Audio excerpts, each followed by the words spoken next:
when you are awake, you use a certain amount of capacity for your body's energy. And then when you sleep, it is recharged. So we got to look at this and understanding meditation and how the body energy works, because this is, very important to really getting into meditation. So let's look at it like this. So let's say when you are born with a body charge, a body battery, let's just say, of about 300 years.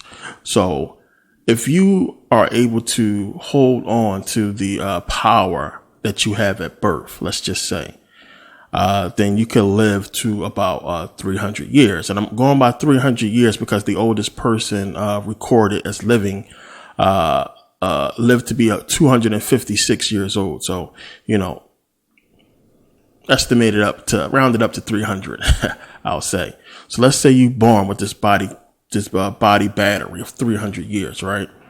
And with the right knowledge and with the right teaching from birth, you are able to sustain this same battery, up to 300 years of life, before you die.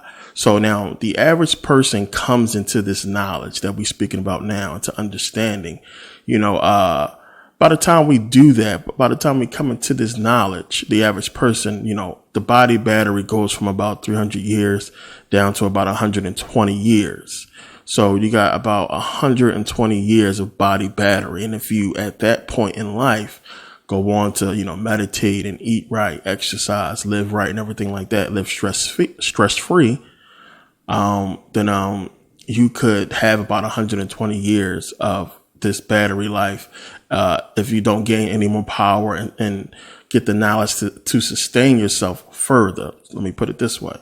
So now 120 years, let's just look at it like this. Now, let's say you meditating, you're doing everything right. And during a typical day, you go out with 120 years. Beginning of the day, as soon as you wake up, you got 120 years. Now, by the end of the day, let's say you lose 3 years of body battery energy. It's just gone 3 years. So you're down to 117 years of life to go. So when you go to sleep, because you are in such good shape, your body is able to recharge you from 117 back up to 120. So you get a full recharge back to 120.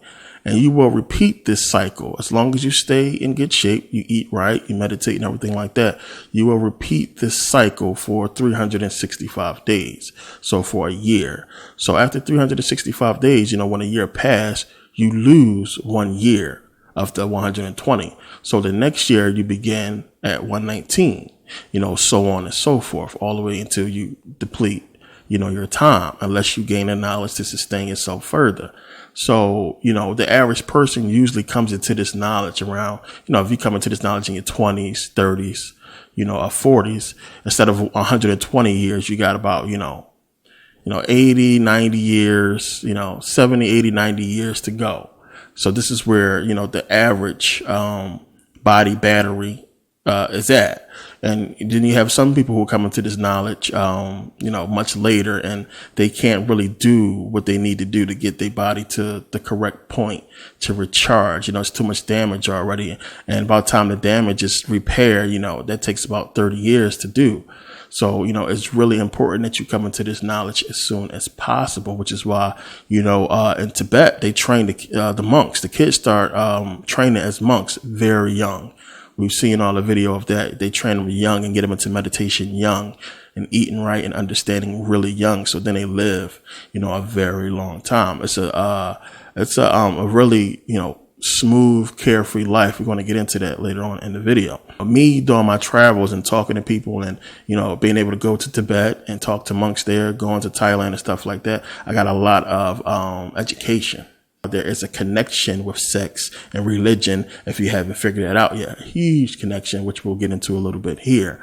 And you'll understand why some things are the way that it is and why, I don't care what yoga or meditation class you step into, they are not going to teach you this. So you're not going to get that mental understanding of how meditation is working. Now, there is a nerve that basically connects to the brain, but it's not connected directly to the brain. So that nerve is the dorsal nerve. The dorsal nerve is attached to the deep parietal nerve, which eventually attaches to the sacral nerve, which is attached to the lower base of the spine, that part that looks like a tail. So what happens is when you have sexual thoughts, the brain basically sends an electrical signal down the spine, and it reaches these nerves, and it eventually causes, arousal, or, for you to become, stimulated. And it's basically the same with women, except for women have different nerves. Like,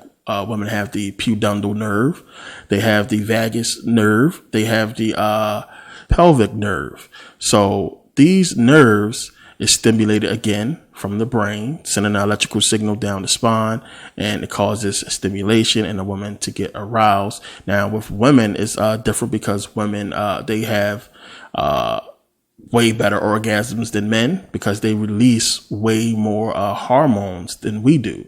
And they release more powerful doses of dopamine and such. But you need to understand how this mental stimulation is occurring and causing power. This electrical signal I'm talking about is, this ain't no normal shit. That's power that is sending down the spine and causing this stimulation. So now, one of the major reasons why we got into all this sexual stuff is because it's really important. Because every time you have sex, every time you are stimulated or aroused sexually, you are tapping into a part of the brain that is very close to the third eye, very close to the pineal gland. So let's get into this because this is really deep stuff that I got to break down so we can understand. Now, in the Mental Nectar series, we got into the hippocampus.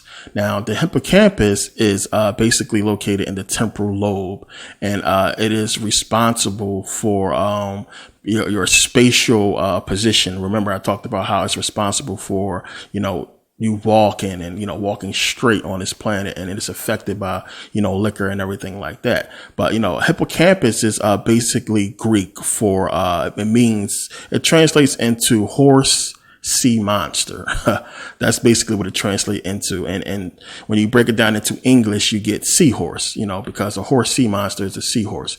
And they call it a seahorse because it is shaped like a seahorse. The hippocampus, when you take a look at it, as you can see, is basically shaped like a seahorse.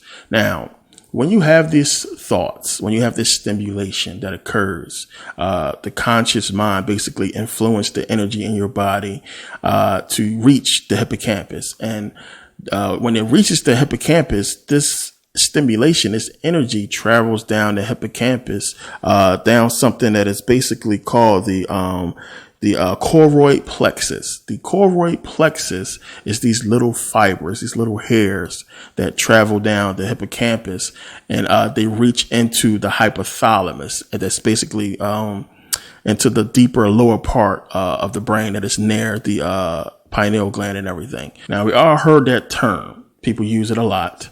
That says, think with the big head, not the little head, implying that, the penis has a brain and it thinks on its own. Now, you're going to understand why a lot of people say that. Now, the choroid plexus, those little fibers that I was talking about that travels down the hippocampus, it travels down the hippocampus and it reaches the fornix.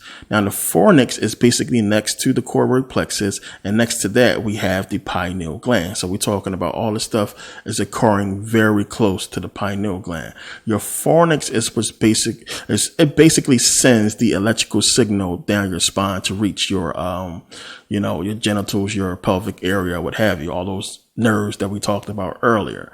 So this is where the sexual stimulation comes from, the fornix. And yeah, of course, this is where they get the word fornication or, porn eventually and everything like that, because it has to do with sexual stimulation. Also, because women also have a fornix in the top end of their vagina. So this is another reason why they use that word fornix. It all comes from the brain. So that little head that it's talking about, this is where that brain really is, it's, in the big brain. So we have all this energy taking place. And, if you read Genesis 32:30, it says, and Jacob called the name of the place Peniel, For I have seen God face to face, and my life is preserved. Now we know that God is basically the black woman. The pineal gland is also considered God, or the power of God, or the third eye. And then we have sex. So what you have to understand is, in Latin, the word for fornix translates into vault or arch. What is Rome famous for? The Roman arches, the vaulted ceilings. So what does this have to do with sex? Well, in ancient Rome, the prostitutes was basically forced to only be able to solicit people underneath the Roman arches that was located near the entrance of the cities. So basically, prostitutes can only pick up customers underneath the archways. And again, this is all of a sexual nature. Women have a fornix, the top end of the vagina, and fornix dealing with fornication and the energy where the sexual arousement is coming from. The energy is coming from the brain, that part of the brain. So when you look at all these things, it all deals with sex. It all has a sexual nature. And for anybody who is in the know, you already understand that Roman Catholicism is basically all about sex.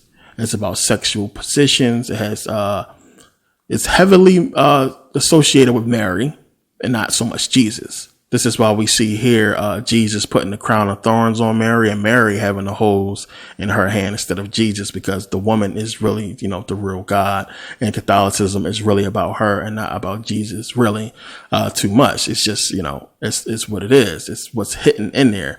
The end of the That's Game, the Bible and Christianity Finally Explained video, when I got into the women and I was talking about how the Bible is really talking about her. That's in the King James Version. But when you get into the Catholic Bible, it's really getting into the power of the woman and, all the stuff that deals with the woman and her power. See, the Romans understood the power in sex, what that entails.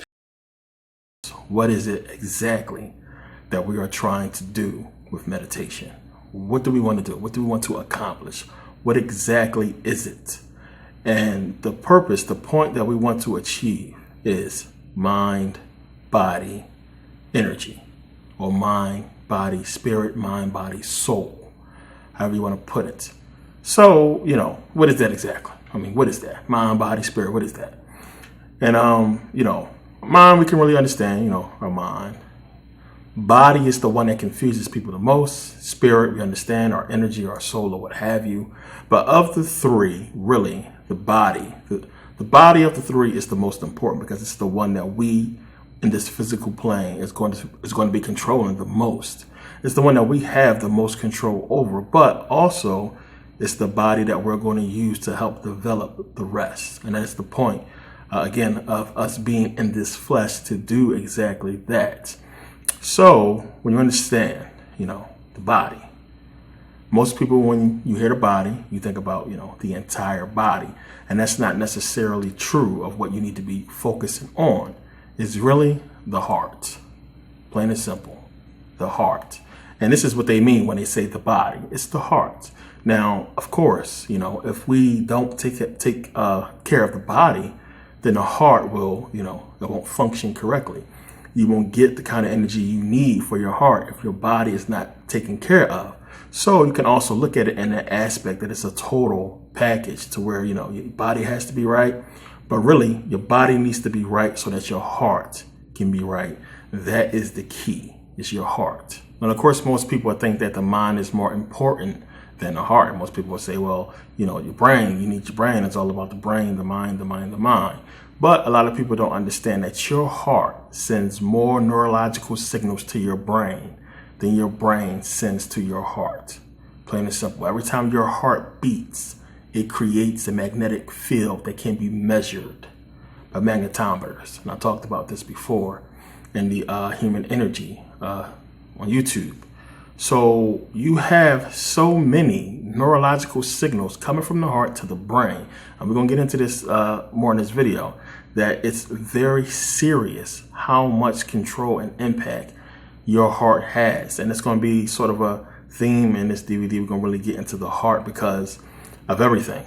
I have no idea how important this is, and how, when we take a look at a lot of things about how we are being attacked daily, and how really everything is more focused on the heart than the mind. And when you understand that your heart is sending more neurological signals to the brain, you can see how, this is possible, and why it's possible that they want to attack the heart more than the mind. So now, as I said, every time your heart beats, it generates a electrical magnetic field that communicates with every single cell in your body. Our hearts are connected to the Earth's electromagnetic field. The only thing is, it's about synchronicity, which we'll get into. Now, when you pay attention, you understand all living things, just about every single living organism, mammals, almost every animal that we see has a connection to the Earth's electromagnetic field. They use it. And we understand that the importance of, the heart, when you think about what we can possibly use the Earth's electromagnetic field for. We understand how animals use it. They get around and use it to navigate. But we are so out of sync with the magnetic field that we do not use it. We are basically going off of instincts. We are flying blind. If we needed to use it to get around the planet, we would be lost. Animals are still in tune with it. So now, when you understand that, they are attacking our heart, as I said, this is why the number one cause of death in the world is heart disease. Everybody goes into cardiac arrest and you die and your heart stops, that's game over. Plain and simple, no coming back from that. So the number one killer of people on this planet is heart disease. Understand that. And that is by design, because they want to attack the heart, and they are constantly attacking the heart daily. Everything is about attacking the heart, which we know has a strong connection to the brain. So when you attack the heart, you attack both the mind and the heart, the body, everything. So when you go back and you pay attention to the ancient Egyptians and how they said the heart was the key to the afterlife. So we understand about, the whole Ani's Book of the Dead, talked about this in the Egyptian Book of the Dead DVD, about remember when you went through judgment and you had the heart on the scale of Ma'at, and that, everything is true, you're good to go. If not, Amet devours your heart. But everything was about truth. The heart was serious to the ancient Egyptians. And it's a big deal because, everything that they did was in truth. And we're going to get into this, why it's that truth attachment with it and why this is very important. But remember, the Egyptians, during the whole embalmment ceremony, they took out everything. All the organs came out. The heart stayed with the body because they believe it's the key. And you got to pay attention to what are they really saying here, because we know when you die, that's it. Heart stops, it's over. So you're not physically taking a heart with you to the afterlife. Physically your heart is not beating, it's not working. It's just as dead as all the other organs. So why leave the heart? And you got to understand that's symbolic of you understanding that if your heart is not right when you are alive, you can't go through judgment in the afterlife. You won't make it. So your heart has to be right. And why is that? We're going to get into this in a little bit later in this video. But the heart, that's what they're trying to convey to us, that the heart must be right. The heart is everything. The heart is the key. And you're going to understand that a lot more. All of this COINTELS, all of this goes with meditation. It's deep. It's a lot to get into here. So we understand that. Okay, heart is important. You understand animals and so many animals, how to use the Earth's electromagnetic field. When you start talking about stuff like this, a lot of people look at it like it's spooky, like this is not something that we can't measure and see is real. We know about loggerhead turtles. The loggerhead turtle, remember, they go ahead and they bury the eggs on the beach in the sand. The eggs hatch, they come out of the sand and they go make their way into the water. A lot of you guys probably seen that on National Geographic. But what a lot of people don't understand, that from the time they are born, these loggerhead turtles, they connect to the Earth's electromagnetic field and they remember exactly where they were born. They know how to find it. You put them anywhere on the planet, they're going to get their way back to where they was born so they can lay their own eggs the same place where they was born. It's the same thing with like salmon. They use the electromagnetic field to get around. Same thing with birds. They use it to navigate. It's a big deal. We are the only ones not using it. So when I talk about this before about us being out of sync with nature, out of sync with, the universe, and that's what it's about. Them destroying our hearts, destroying our synchronicity. I talked about before how the ancient Egyptians told the Europeans that they needed to come back into melanin. So now, how do we even, come to this conclusion? Now, it's a lot of people who argue that this is something that didn't happen, but it's one of the things you got to understand. Like, everybody came into Kemet to learn. When you go back and you look at all of the ancient civilizations from that time, all melanated people across the world, everybody came into Kemet to learn, to study. The ancient Egyptians taught these people how to basically run their civilizations and taught them a lot of stuff. And when you go look at the ancient civilizations from around that time, we see every melanated civilization grew. Like, they took that knowledge and they did things with it. We see that the Asians grew their civilizations. We see that in India, they grew their civilization. We see down in South America, the civilizations grew. And we look around and we see that it's the same type of teachings in ancient Kemet that we find in these ancient civilizations. We see the same type of symbols, the same type of following that we can see from ancient Egypt. And we see they had the same understanding. When we look across the world, we can find things that identically match up with what we see in ancient Kemet, showing that they must have at some point came into close contact with each other and basically prove what everybody is saying, that everybody came into Kemet to learn. The only civilization we don't find during this time where everybody is growing, everybody is developing their civilization, the only civilization we do not find, the only people we do not find during this time is the Europeans, white folks. You can go back during this time of ancient Kemet and you don't find a civilization of Europeans developed as the Chinese was, developed as they were in India. You can't show me a place on the planet where we can find ancient ruins that belong to Europeans prior to the fall of ancient Kemet. And this is what you also have to understand. Ancient Rome, ancient Greece were African civilizations.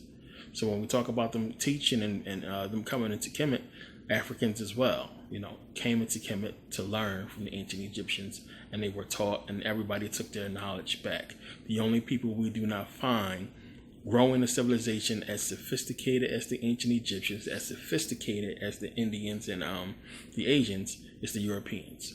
We do not get a sophisticated European civilization until the conquest of ancient Kemet. When Kemet fell, this is where we eventually start getting the Greek philosophers and everything like that start to come into play after they stole the knowledge from ancient Kemet. So we know the ancient Egyptians taught math, they taught science, they taught about astrology, they taught a lot of things to these people who came in to learn.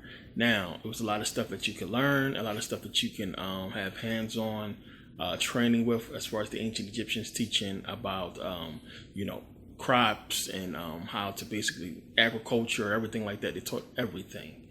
The difference was, the mystery school. In order for you to get accepted into the ancient Egyptian the mystery schools, you had to pass a series of tests. There was an initiation process. And the process was even tougher for anybody that wanted to become what the Egyptians call a Hem Netcher or a Hemet Netcher, which means a male or female priest. In order to get that deep into the mystery schools, there was a process, and this is where the basis of basically meditation, yoga, chakra work, all this stuff comes from the knowledge and understanding of the healing process of Sikkim. Now, it says here, Egypt was then the cultural center of the world where everyone sought wisdom and learning, and scholars came far and wide to study in the temples. However, few made it through the arduous process of initiation into the priesthood. Some did succeed and took their teachings back to their homelands, where they taught others the sacred art of healing, of mysticism. Over the years, the teachings changed as the teachers developed and grew with their philosophy until each system had its own distinctive feel and energy. Now understand, this process, this test you had to take, was a process of a process of understanding how to feel energy. And there was tests that you had to take to prove that you can feel and understand different types of energy. This was a major part in the healing process and understanding how the ancient Egyptians were able to do a lot of stuff that they did. Now, one of the reasons why, of course, that the Europeans couldn't pass this process is because the calcified pineal gland. We also understand that having a lack of melanin played a role in you not being able to understand and pass this part of the initiation process and feeling energy and everything like that. So we know that, you had Thales, you had Plato, Aristotle, Socrates, Pythagoras. We had a few ancient Greeks that were allowed to study in the ancient Egyptian mystery schools. A lot of people say, well, they were Greeks. That's another thing you got to understand. A lot of these first, because there is not a long list, and it's something you really got to think about. Remember, we are living in a society that is controlled by the conquerors, not the conquered. So they are telling a false history, and it's up to us to be researchers and go out and to put forward what makes the most sense. And this is clearly one of the things that they hide. The thing is, there are so many reports and depictions that the first Greeks that were initiated into the mystery schools were black or indeed mixed race, mixed black and mixed Greek or mixed with something else, which is one of the reasons why they were able to pass the initiation process of the Sikkim and prove they were able to feel energy because they were melanated. And this is one of the things that is talked about in the book Black Athena, understanding that the original Greeks were black, of course, before conquest. And it's something I'm going to talk about in the Sacred Science Volume 1 that's coming up. This is a long series that's going to be good. But we're going to get into a lot of this stuff. But we're black. A lot of people know this already. When you look at the depictions, we see of Socrates. A lot of people argue a lot of his features were black. And we know, as I said, about Black Athena. And it's so much other things to point to this being so. The reason being, one, is there's only a small amount of Greeks that we could point to that actually made it into this part, the priesthood or the mystery schools of the ancient Egyptians. You would think it would be more. You would think it would have been a lot more information. And then also, you would think if they really got in there and got the knowledge that they need, it would be no need to conquer Kemet. So it's going to make a lot of sense in a second. But yeah, it says here, the origins of ancient Greek civilization. And it's commenting on the book by Barton Bernal. It says, Bernal rejects the theory that Greek civilization was founded by Indo-European settlers from Central Europe, which we know is bullshit.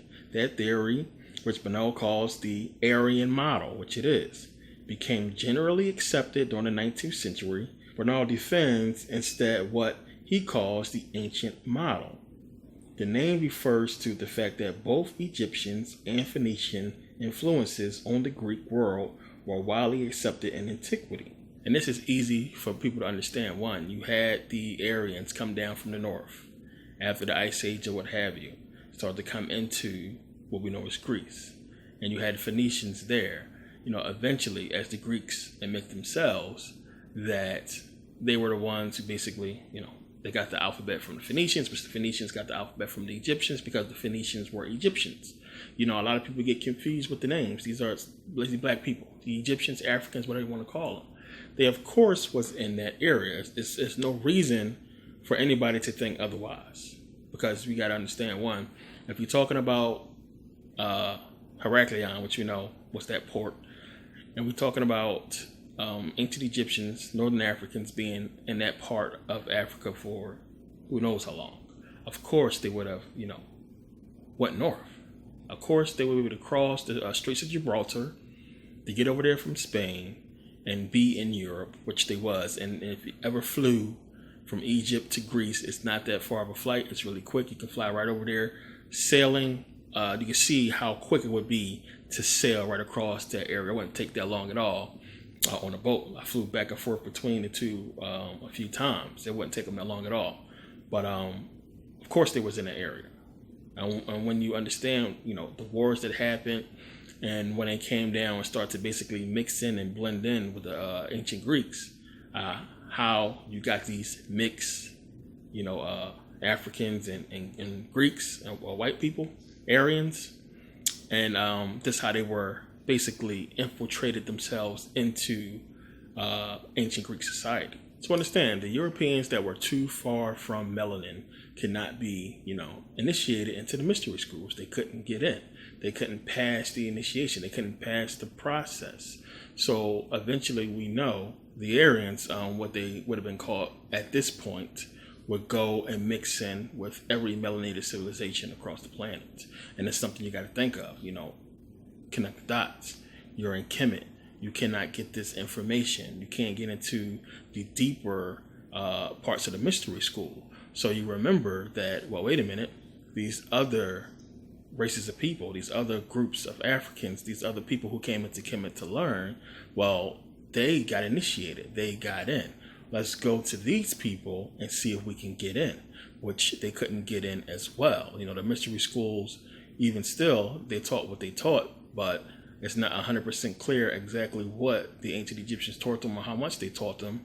But we can see from the structures and, what they have in these civilizations, like, in China and down in South America, it's amazing information that they must have learned from the ancient Egyptians. So they went to basically try to learn from them.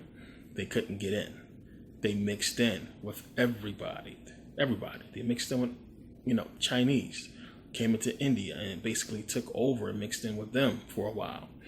And we understand the whole concept. I talked about this in a Buddhism series about what happened once the Aryans came in and how they basically claimed they created Hinduism, Buddhism, or what have you. And a lot of this was going on. So we have to look at this. And again, you have to understand, go look around the world.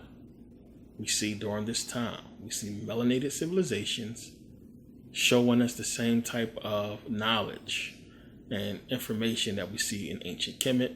And we see that there is a comparison of the knowledge all around the world as it is in ancient Kemet. And we know that these people came in to study and were taught by the ancient Egyptians, which everybody talks about. But then you see nothing from white folks until the fall of Kemet. Something to think about and piece this together. You also have to understand them not being where they need to be at physically. They couldn't really understand spirituality. They couldn't really understand what the ancient Egyptians was talking about or why certain things was even important. Imagine trying to get into this mystery school and you can't grasp the fact that you can't get in because of something that you should be able to do that these other people are able to do. They couldn't understand it. They couldn't wrap their head around it. And I'm going to show you guys in the Sacred Science series about, one of the reasons why this was possible, and also how Greek mythology, and this is another big thing. We talk about Homer and a lot of the ancient Greek writers back then. You got to think about who these people really was. So I'm going to show you guys how, when we're talking about Greek mythology, when we're talking about all these characters, Zeus and Pythagoras, Zeus and Prometheus, and all these other people, that the pantheon of Greek mythology, these people, these beings were created by the Black Greeks.